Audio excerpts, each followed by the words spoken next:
तो last class में मैंने बताया था कि A and B they are related by relation is related to B if n divide करता है A माइनस B को, तो ये आपका इक्विवेलेंस रिलेशन होता है। This is an equivalence relation, therefore it divides the set of integer, और set को ये क्या करता है, इक्विवेलेंस रिलेशन जो होती है वो पार्टीशन कर देती है सेट को इनटू डिसजॉइंट यूनियन सबसेट्स और disjoint union equivalence classes. Z को जैसे हमने यहाँ पे एन लिया है, तो लास्ट क्लास में मैंने एग्जांपल दिया था 3 के लिए, एन की वैल्यू 3 है और एन की वैल्यू 5 है, तो एन माइनस 1 तक जाता है। इसके पास इक्विवेलेंस क्लासेज होती हैं 0 यूनियन 1 यूनियन 2। एग्जैक्टली जितना एन होता है उतनी इक्विवेलेंस क्लासेज होती हैं। एन की वैल्यू 5 थी, तो जेड जो है आपका सेट ऑफ इंटीजर वो आपका डिसजॉइंट यूनियन में डिवाइड हो गया था 0 1 2 3 एंड 4, तो टोटल आपके पास 5 इक्विवेलेंस क्लासेज हैं। सिमिलरली अगर एन जनरल है तो जो सेट ऑफ इंटीजर है आपका सेट वो पार्टीशन हो जाता है into an disjoint subsets, singleton zero की equivalence class of 1, equivalence class of 2 up to equivalence class of n minus 1। तो ये आपका है जो हमने लास्ट क्लास में पढ़ा था। अब जो ये रिलेशन हमने डिफाइन किया था इसको हम ऐसे डिफाइन कर सकते हैं, n divide a minus b, a is related to b if n divide a minus b. तो इसको हम अनदर फॉर्म में लिख सकते हैं, लिखने का वे दूसरा है, a is related to b if n divide a minus b, n divide करता है a माइनस b को, तो इसको हम लिख सकते हैं a is congruent to b modulo n।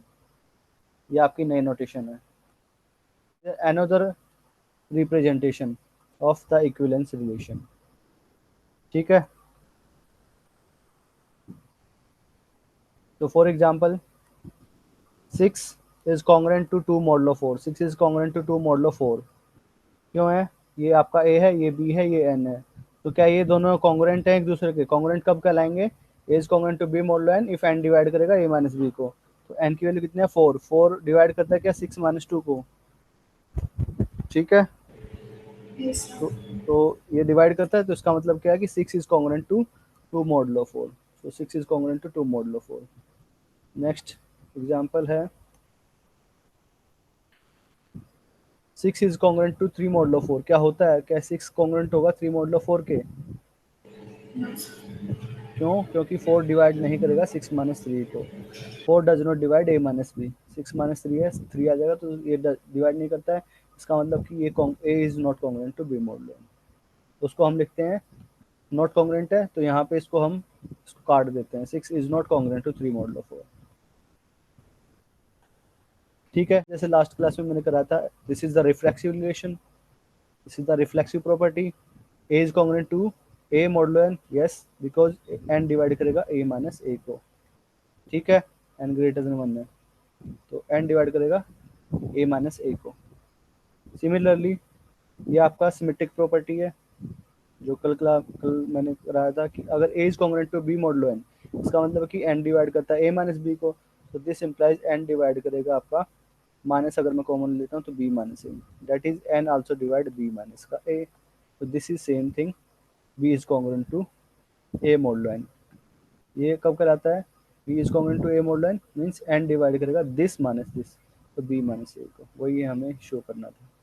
तो थर्ड है आपकी transitive property, so if a is congruent to b modulo n, b is congruent to c modulo n, then a is congruent to c modulo n। a congruent है b modulo n, इसका मतलब क्या है? इसका मतलब कि n divide करेगा a minus b को, पहला टर्म वो आगे रहती है और जो सेकंड टर्म है वो बाद में रहती है। a is congruent to b modulo n, this implies n divide करता है a माइनस b को। सिमिलरली क्या गिवन है? b congruent है c modulo n, so b is congruent to c modulo n, this implies n divide करेगा first term minus second term, तो b minus c को। अब दोनों को डिवाइड करता है तो इनके सम को भी डिवाइड करता है, b minus C, that is a minus C, तो दिस इम्प्लाइज n डिवाइड करता है a माइनस सी को। इसका मतलब क्या है? a is congruent to c modulo n, तो this is your transitive property. So next है कि अगर a कॉन्ग्रुएंट है, a is congruent to b modulo n and c is congruent to d modulo n, then इनको मैं दोनों को मैं ऐड कर सकता हूँ, then a plus C is congruent to b plus d modulo n। क्यों? इसका प्रूफ देख लेते हैं कैसे कैसे होगा। कैसे है? a is congruent to b modulo n, a congruent है बी मॉडलो एन, इसका मतलब क्या है कि एन डिवाइड करेगा ए माइनस बी को। इसका मतलब है कि ए माइनस बी को मैं लिख सकता हूँ, A minus B can be written in the form of N into K one, ठीक है, और A is equal to B plus N के वन। किसी को डाउट है इसमें? No sir.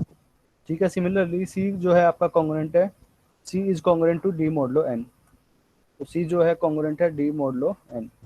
सेकंड गिवन है कि सी जो है कॉन्ग्रुएंट है D modulo N, this implies by definition n divide करेगा सी माइनस डी को, सी माइनस डी को डिवाइड करता है, this implies c minus d is equal to n into something k two, where k two belong करेगा z में।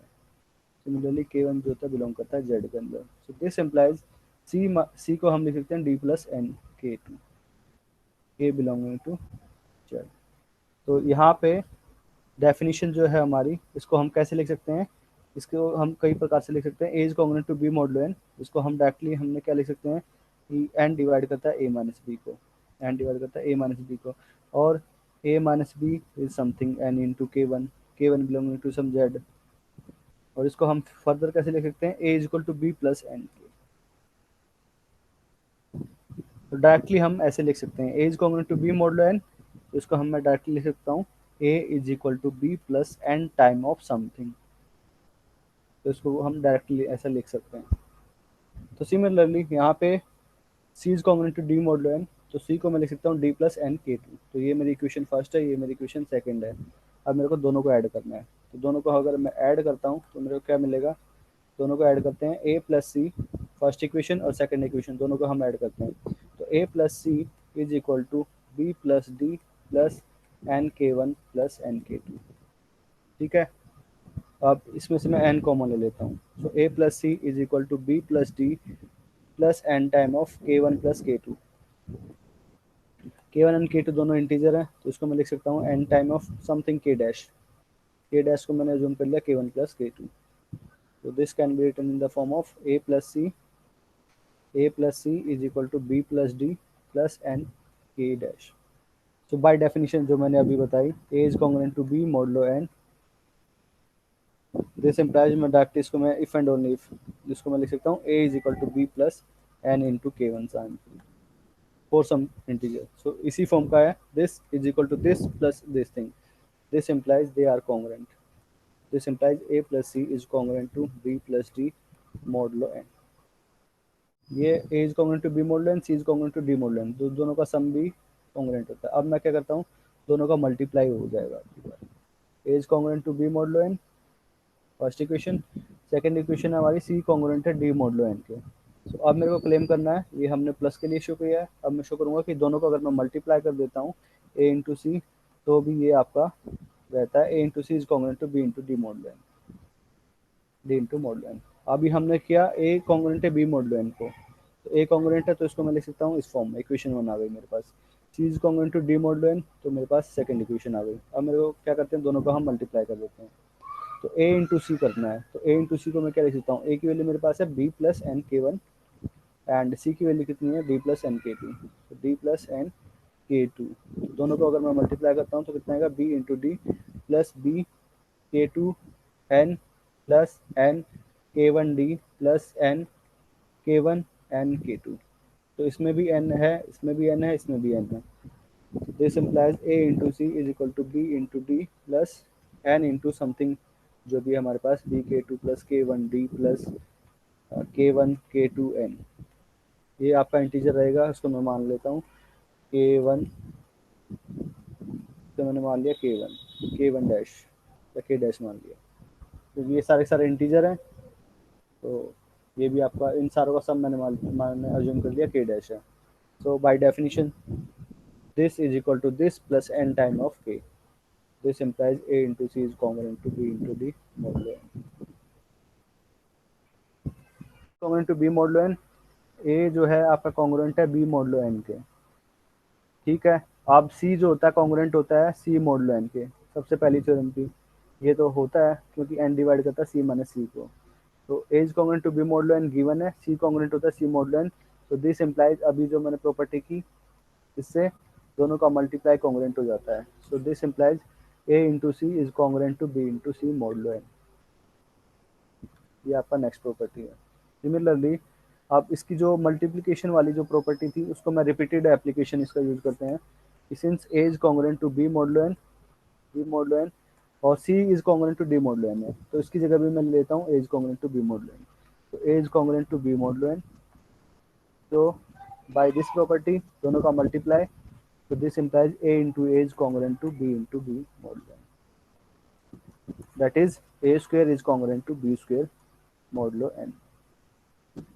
Similarly अब ये आपस में कॉन्ग्रुएंट है, फिर a कॉन्ग्रुएंट है b मॉडुलो n के, फिर इस पे प्रॉपर्टी अप्लाई कर देते हैं, तो a cube is congruent to b cube modulo n। तो इन जनरल अगर a जो कॉन्ग्रुएंट है आपके b मॉडुलो n के कॉन्ग्रुएंट के इक्वल है, तो this implies a to the power k is congruent to b to the power k modulo n for some k belonging to set of natural number।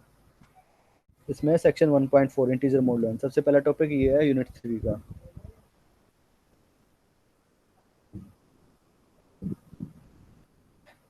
Sir इससे पहले आपने जो भी पढ़ाया वो हमारे सिलेबस में नहीं है।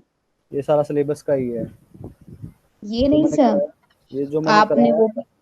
जो मैंने कराया है वो यहाँ पे यूज होगा सारा का सारा अच्छा okay sir. Integer modulo n। अब देखिए डेफिनेशन देखिए एक बारी, ये क्या है, इक्विवेलेंस क्लास की बारे में ही बात हो रही है। कॉन्ग्रुएंस क्लासेस हम बोलते हैं इसको। Let A and B, let A जो है आपका कोई भी इंटीजर है, एन जो है greater than zero, b n integer, then the set of all integer which have the same remainder when a is divisible by n is called the congruence classes of n modulo. ये जो मैंने कल define किया था equivalence relation, equivalence class of a, last class में मैंने बताया था कि इक्विवेलेंस क्लास ऑफ कैसे डिफाइन करते हैं। वे सारे सारे element x belonging to the given set, set यहाँ आपका जेड, वे सारे सारे integer X belong to set of integer such that X is related to A. ठीक है, तो इन्होंने जो नोटेशन दे रखा है वो ए एन दे रखा है, ए एन। वे सारे सारे element X belong to set of integer such that X is related to A. और जो रिलेशन तो जो था हमारा वो रिलेशन क्या था कि एन डिवाइड करेगा एक्स माइनस ए को। और ये जो डेफिनेशन जो मैंने अभी बताई ये है आपका x is congruent to a modulo n। ठीक है, तो इसका मतलब क्या है, all those integer such that x is congruent to a modulo n, this is the equivalence class of a। इसको हम बोलते हैं कॉन्ग्रुएंस क्लासेस ऑफ a। ठीक है, क्लास है उसको हम बोलते हैं यहाँ पे congruence class of a modulo n। The collection of all congruence modulo n is called the set of integers modulo n and it is denoted by zn। तो इक्विवेलेंस क्लास हम डिफाइन करेंगे। और फिर ये मैंने लास्ट क्लास में ये भी मैंने बताया था कि इक्विवेलेंस क्लास ऑफ ए, ये इक्विवेलेंस क्लास है और ये इक्विवेलेंस क्लास है बी। तो ये आपस में क्या होते हैं, दोनों, क्योंकि दो इक्विवेलेंस क्लास हैं वो या तो आइडेंटिकल होते हैं यानी कि या तो बिल्कुल सेम होंगे या इनमें कोई भी एलिमेंट कॉमन नहीं होगा। A intersection b is singleton zero, और अगर एक भी एलिमेंट अगर इनमें कॉमन मिल गया तो इसका मतलब है ये दोनों इक्वल होंगे। ये डेफिनेशन होती है इक्विवेलेंस क्लास की कि जो टू इक्विवेलेंस क्लासेस जो होती हैं, two equivalence classes are either identical, identical का मतलब कि दोनों बिल्कुल एग्जैक्टली सेम है, इंग्लिश आइडेंटिकल और डिसजॉइंट। या तो डिसजॉइंट होंगे, डिसजॉइंट का मतलब है कि उनके इंटरसेक्शन में कुछ भी नहीं होगा, इंटरसेक्शन विल बी 5, दोनों में कोई भी एलिमेंट कॉमन नहीं होगा। फर्स्ट क्लास में मैंने कराया था Z3, Z3 में इक्विवेलेंस क्लास आई थी मेरे पास जीरो, जीरो की इक्विवेलेंस क्लास, वन की और टू की। उसके बाद रिपीटेशन स्टार्ट हो गया था, उसके बाद जो है रिपीटेशन स्टार्ट हो गया था इक्विवेलेंस क्लास में। और मैंने क्या डिफाइन किया था, इक्विवेलेंस क्लास ऑफ जीरो, फिर वन, वन में कितना आया था, 3z के मल्टीपल थे, इसमें 3z प्लस वन के एलिमेंट थे, और इसमें जो इक्विवेलेंस क्लास थी वो थे 3z प्लस टू के एलिमेंट थे। और फिर ये जो है सेम है equivalence class of three, equivalence class of four, equivalence class of five. ठीक है, यहाँ पे फिर इसकी equivalence class of six, equivalence class of seven, equivalence class of eight. अब इक्विवेलेंस क्लास ऑफ थ्री है और इक्विवेलेंस क्लास ऑफ सिक्स है, दोनों में अगर कोई एलिमेंट कॉमन है तो ये इक्विवेलेंस क्लास का कितना है, 3z का मल्टीपल है, तो थ्री के मल्टीपल है थ्री सिक्स, इसमें क्या है six, equivalence class of six, तो इसमें कौन सा एलिमेंट आएगा, तो अगर इसमें हम बात करें, वे सारे से इंटीजर आएंगे x belonging to integer such that 3 divide करेगा x माइनस 6 को। और इक्विवेलेंस क्लास ऑफ 3 में कौन कौन से एलिमेंट है, वे सारे एलिमेंट है x belonging to set of integer such that 3 divide करेगा x माइनस 3 को। तो दोनों में अगर कोई एलिमेंट कॉमन है क्या, अगर मैं यहाँ पे 6 लेता हूँ तो 6 माइनस 3 डिवाइड करता है, 6 माइनस 6 जीरो डिवाइड करता है, इसका मतलब 6 यहाँ पे भी है 6 यहाँ पे भी है, एक भी एलिमेंट कॉमन मिल गया, इसका मतलब दोनों जो है जो इक्विवेलेंस क्लास है वो आपकी आइडेंटिकल है, बिल्कुल एग्जैक्टली सेम है, तो ये बिल्कुल एग्जैक्टली सेम है। यहाँ पे इक्विवेलेंस क्लास ऑफ 3 है और इक्विवेलेंस क्लास ऑफ 4। तो इक्विवेलेंस क्लास ऑफ 3 में क्या है, all those element x belong to set of integer such that 3 divide करेगा x माइनस 3 को, क्योंकि n की वैल्यू यहाँ पे मैं 3 लेके चला हूँ इक्विवेलेंस क्लास के लिए Z3। और इक्विवेलेंस क्लास ऑफ 4 में क्या आएंगे, वे सारे सारे इंटीजर आएंगे x belong to set of integer such that 3 divide करेगा x माइनस 4 को, x माइनस 4। तो यहाँ पे कोई भी एलिमेंट आपका कॉमन नहीं मिलेगा। फॉर एग्जाम्पल यहाँ पे कौन से एलिमेंट आएंगे, यहाँ पे अगर मैं 4 लेता हूँ तो 4 माइनस 4 जीरो, 3 डिवाइड करेगा। यहाँ पे मैं 4 लेता हूँ तो 4 माइनस 3 1, ये डिवाइड नहीं करेगा। कोई भी एलिमेंट आप उठाएंगे जो यहाँ पे होगा वो यहाँ पे नहीं मिलेगा। तो इक्विवेलेंस क्लास ऑफ 3 ये आपका जो है एम्प्टी है, बिल्कुल डिसजॉइंट है। डिसजॉइंट का मतलब इनके बीच में एक भी एलिमेंट कॉमन नहीं मिलेगा। ठीक है, तो दो इक्विवेलेंस क्लास या तो आइडेंटिकल होती हैं या डिसजॉइंट होती हैं। तो यहाँ पे आपकी डेफिनेशन है कि दो कॉन्ग्रुएंस क्लासेस हैं, they will be equal if and only if A is congruent to B modulo n. Last class में मैंने ये भी बताया था कि दो इक्विवेलेंस क्लास हैं ए और B. Equivalence class of A is identical होगा equivalence class of B if they are related by, if A is related to B, यानी कि एन डिवाइड करेगा ए माइनस बी को। तो वही यहाँ पे डिफाइन किया गया है, equivalence class of a n, congruence class of a n and congruence class of b n, they are equal if ये आपस में रिलेटेड है by this relation a is congruent to b. So though equivalence classes will be equal if they are related by the given relation. Otherwise class equal होंगी क्या, तो check करेंगे हम क्या ये दोनों एक दूसरे के इक्विवेलेंट हैं, क्या ये कंडीशन सेटिस्फाई करते हैं। A is congruent to B if A is congruent to B modulo.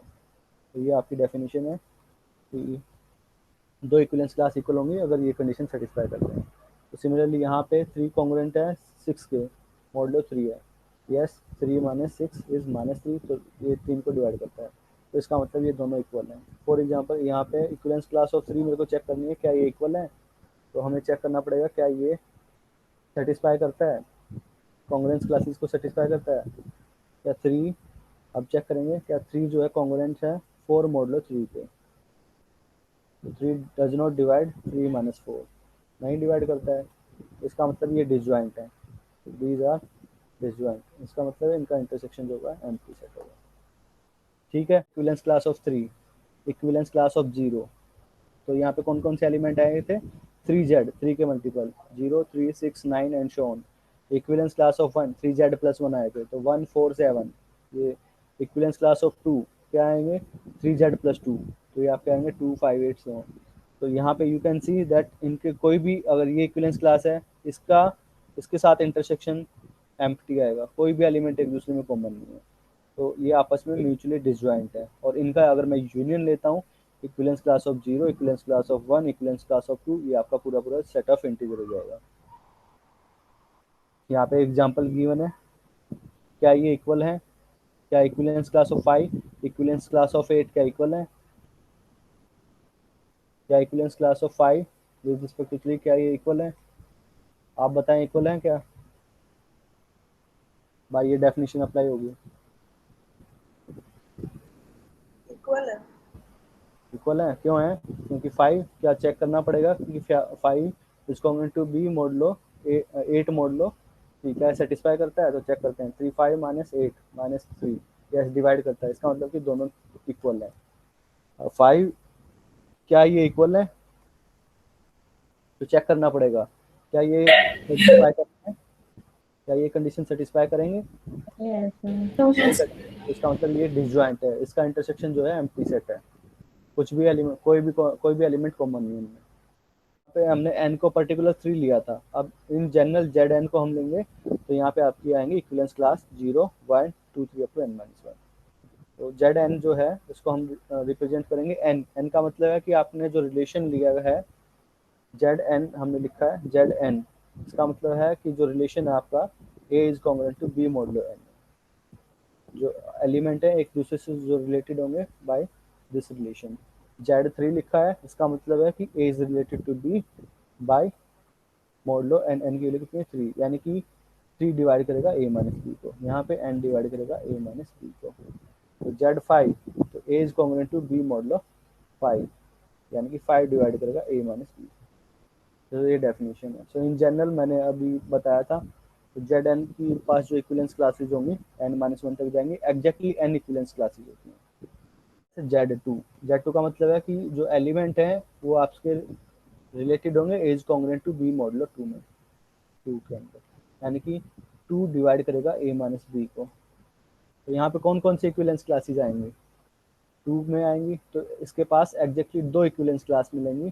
कौन कौन सी, 0 और n माइनस 1। एन की वैल्यू कितनी है 2 है, तो 2 माइनस 1 इक्विलेंस क्लास ऑफ 1 यही मिलेंगी। आप इक्विलेंस क्लासेज ऑफ 0 निकालते हैं। इक्विलेंस क्लास ऑफ 0 क्या आएंगी, वे सारे सारे इंटीजर्स आएंगे such that x is related to 0। का मतलब x belong to set of integer such that 2 divide करेगा आपका x माइनस 0 को, फिर 2 का मल्टीपल आएगा। फिर equivalence class of 1, equivalence class of 1 कौन कौन सी आएंगी, ये सारे सारे element x belong to integer such that x is congruent to 1 modulo 2। n की वैल्यू है हमारे पास 2, तो x is congruent to 1 modulo 2। तो इसका मतलब क्या हुआ, ये सारे सारे इंटीजर्स आएंगे सच दैट 2 डिवाइड करेगा x माइनस 1 को। तो कौन से एलिमेंट आएंगे, ये सेट कौन सा मिलेगा, 2z+1, यानी कि ये आपका इवन इंटीजर का सेट है, द इवन इंटीजर का सेट है, और ये आपका ओड इंटीजर का सेट है। ठीक है, और ये जो है आपका set of equivalence class of 0 क्या है, इवन इंटीजर्स, और we can say 2z। Equivalents class of 1 क्या है, odd integer, twice z plus 1. We can say that set of even integer comma set of odd integers, odd integers। Even number plus even number क्या होता है आपका, even होता है। तो even number कितना होता है, even number plus even number आपको पता है इवन होता है। ऑड प्लस ऑड भी इवन होता है, बट एक दूसरे का हम एक इवन नंबर ले लेते हैं एक ऑड नंबर लेते हैं, उनका सम करेंगे तो ऑड होता है। अब हम क्या करेंगे, इवन, इवन किसको रिप्रेजेंट करता है, इवन रिप्रेजेंट करता है 0 को, इक्विलेंस क्लास। और ऑड किसको रिप्रेजेंट करता है, इक्विलेंस क्लास ऑफ 1। तो हमें क्या पता है, even number plus even number, even number plus even number क्या आता है, इवन आता है। तो इवन क्या है, इवन नंबर जो है हमारा इक्विलेंस क्लास ऑफ 0। तो we can write equivalence class of 0 plus equivalence class of 0, this will be equivalence class of 0। Similarly अगर ओड प्लस इवन है, odd plus even that will be an odd number. तो odd किसको represent करता है, equivalence class of 1। So equivalence class of 1 plus equivalence class of 0, and क्योंकि odd आना है, odd number क्या है, इक्विलेंस क्लास ऑफ 1। ठीक है, फिर है हमारा odd number plus odd number क्या कितना होता है, इवन नंबर होता है। तो ओड क्या है हमारा, 1 को रिप्रेजेंट करता है, इक्विलेंस क्लास ऑफ 1 को, और odd number equivalents class of 1 को रिप्रेजेंट करता है। तो और ये इवन नंबर कितना है, 0 को रिप्रेजेंट करता है, इक्विलेंस क्लास ऑफ 0। ठीक है, तो ये हमने ऐसे लिख दिया है।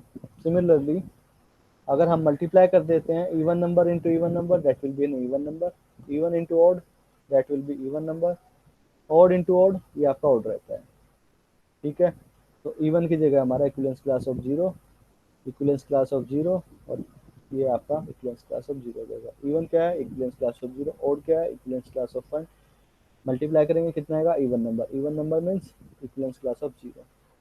और ऑड नंबर किसको रिप्रेजेंट करता है, इक्विलेंस क्लास ऑफ 1 को। ऑड नंबर किसको रिप्रेजेंट करता है, equivalence class of 1, right hand side में 1।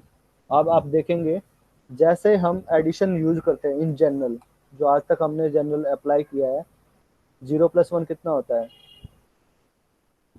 जो सिंपल एडिशन हम करते हैं, जो सिंपल आज तक हमने सीखा, जो हम करते आए हैं, 1+1 is 2, 0+1 is 1, 1+0 is 1, ये किया आज तक हमने,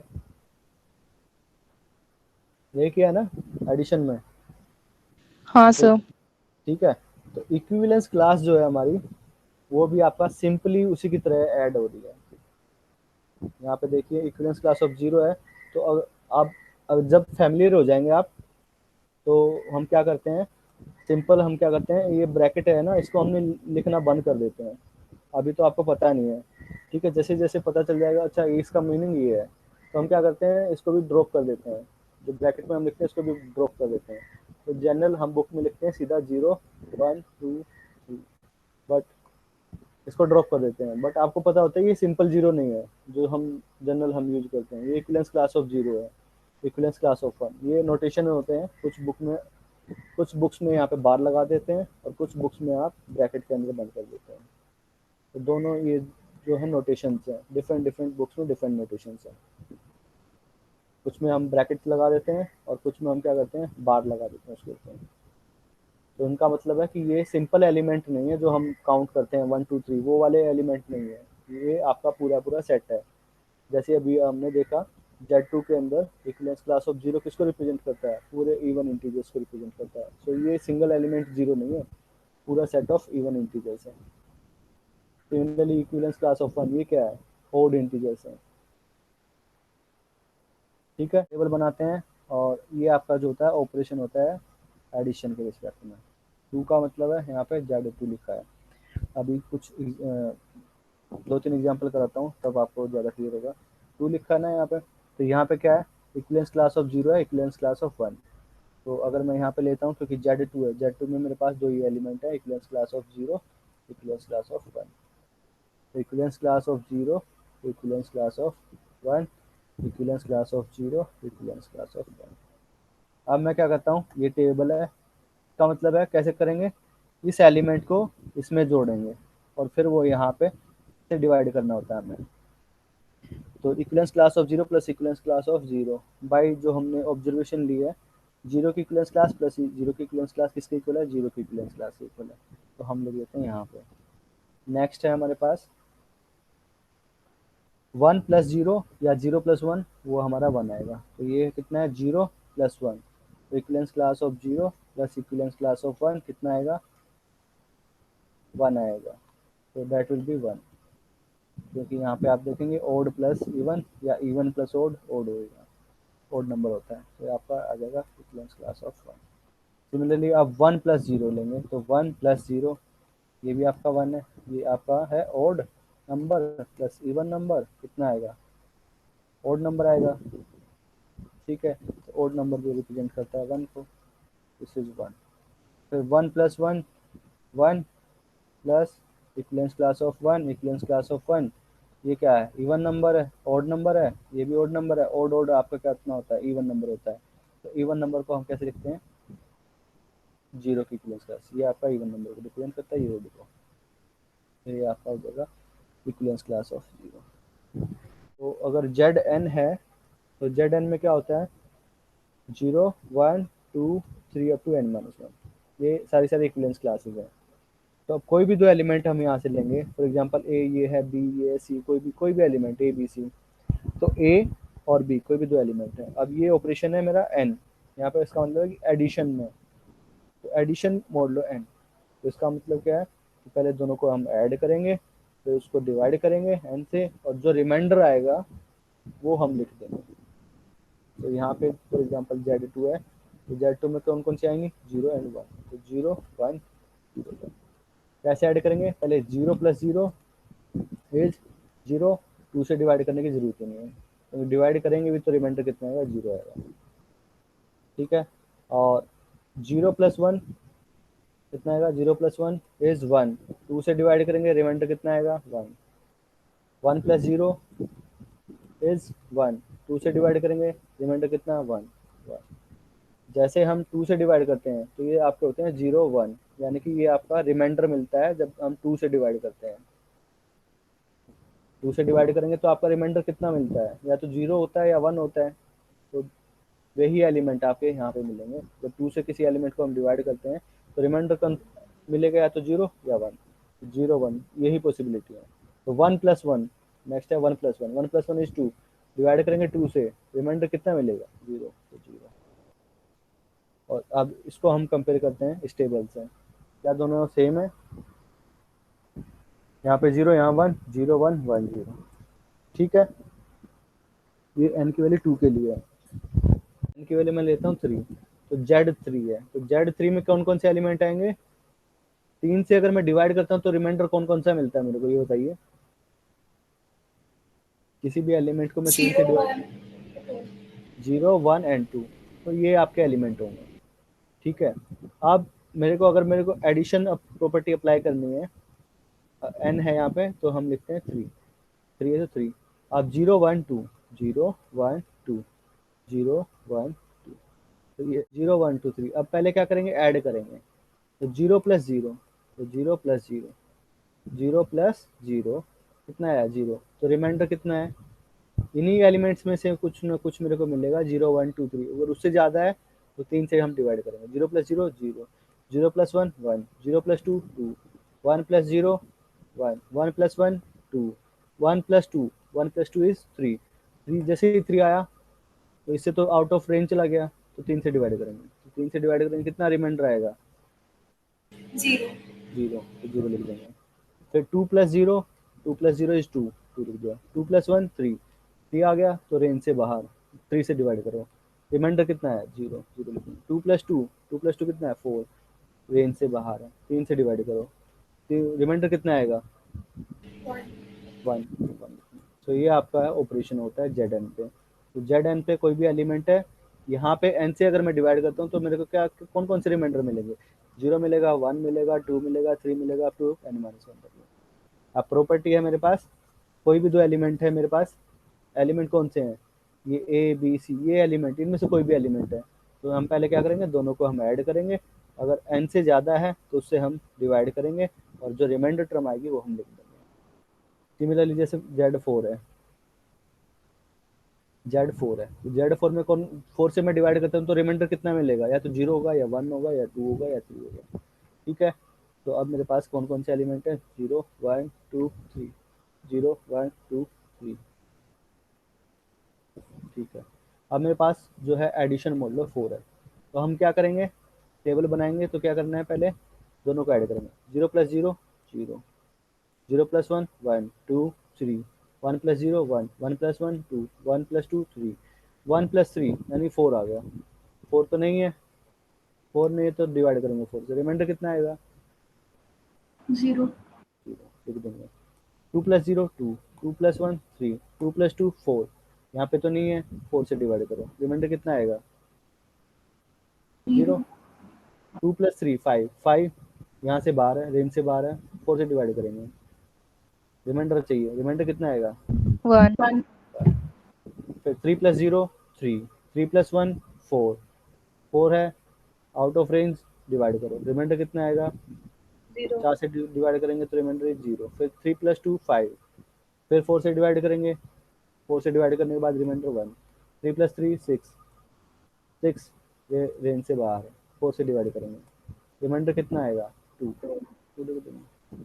सो this is your table, addition mode, इसको हम बोलेंगे addition mode of 4, addition mode of 4।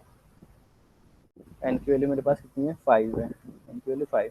तो जेड 5, 5 से अगर किसी एलिमेंट को मैं डिवाइड करूंगा तो रिमाइंडर कितना मिलेगा मेरे को? कितनी पॉसिबिलिटी है? 5 से अगर मैं किसी एलिमेंट को डिवाइड करता हूँ तो कौन कौन सा रिमाइंडर पॉसिबल है? रिमाइंडर, रिमाइंडर या तो ग्रेटर देन इक्वल टू 0 और स्ट्रिक्टली लेस देन होता है इससे। तो मेरे पास कौन कौन सा पॉसिबिलिटी है रिमाइंडर की, बताएं। 0 1 2 3 4। 3 4, ये आ गया। अब अगर मैं टेबल बनाता हूँ एडिशन के लिए, तो 0 1 2 3 4, 0 1 2 3 4। अब मेरे पास प्रॉपर्टी है एडिशन वाली, एडिशन 5। तो कैसे करेंगे, पहले ऐड करेंगे, अगर रेंज से बाहर है उसको डिवाइड करेंगे, रिमाइंडर लिख देंगे। दिस इज द प्रॉपर्टी कि this is A, this is B. अगर इसको मैं ए मानता हूँ, इसको बी मानते हैं, तो यहाँ से स्टार्ट करना है पहले हमें, ए प्लस बी। ए प्लस बी कैसे डिफाइन करेंगे, ए प्लस बी, तो हमें क्या मिलना है, ये 5 हम अप्लाई करते हैं एडिशन मॉडुलो 5। तो पहले ए प्लस बी को हम ऐड करेंगे, ए प्लस बी को 5 से डिवाइड करेंगे और जो रिमाइंडर हमें बचेगा यहाँ पे वो हम यहाँ पे लिखेंगे। 0 plus 0 0, 1 2 3 4, 1 plus 0 1 2 3 4, 1 plus 4 5, 1 plus 4 is 5, इनसे बाहर है, ये इनसे बाहर है। 5 से डिवाइड करेंगे, रिमाइंडर कितना आएगा? 0। जी। फिर 2 प्लस 0 2, 3 4, अब कितना आएगा? 5। तो 2 एडिशन मोड लो दिस, इसका मतलब है कि 5 को 5 से हम डिवाइड करेंगे, पहले दोनों को ऐड करेंगे, कितना आया? 5, 5 को डिवाइड करेंगे 5 से, रिमाइंडर कितना आया? 0। फिर 2 प्लस 4, 2 प्लस 4 कितना आएगा? पहले दोनों को ऐड करेंगे 6, और फिर इसको हम डिवाइड करेंगे 5 से, 5 से डिवाइड करेंगे तो रिमाइंडर कितना आएगा? 1। तो यहाँ पे लिख देंगे। फिर 3 प्लस 0 3, 3 प्लस 1 4, 3 प्लस 2 5, 5 आ गया, तो 5 से डिवाइड करेंगे, रिमाइंडर कितना आया? 0। 3 प्लस 3 6, डिवाइड करेंगे 5 से, रिमाइंडर कितना आया? 1। फिर 2। सिमिलरली यहाँ पे 4, अब यहाँ पे कितना आएगा? 5, 5 आ जाएगा। 4 plus 1, this is 4, this is 1, तो 4 प्लस 1 5, तो 5 से डिवाइड करना है क्योंकि यहाँ पे तो नहीं है, तो 5 से डिवाइड करेंगे तो कितना आएगा? रिमाइंडर 0, 0 1 2। इस प्रकार से आप टेबल बना सकते हैं। तो इसको हम बोलते हैं एडिशन मोड लो 5। ये जो आपका होता है जेड एन, इसको हम बोलते हैं एडिशन मोड लो एन, एडिशन मोड लो एन। और किस प्रकार के एलिमेंट होते हैं इसके अंदर? वे एलिमेंट होते हैं, अगर मैं एन से डिवाइड करता हूँ तो मेरे पास कितने रिमाइंडर हो सकते हैं, वो एलिमेंट होते हैं। कितने कितने रिमाइंडर होते हैं? 0 1 2 3 अप टू n-1। और ये सिंपल जीरो नहीं है, ये आपके इक्विवेलेंस क्लासेस हैं।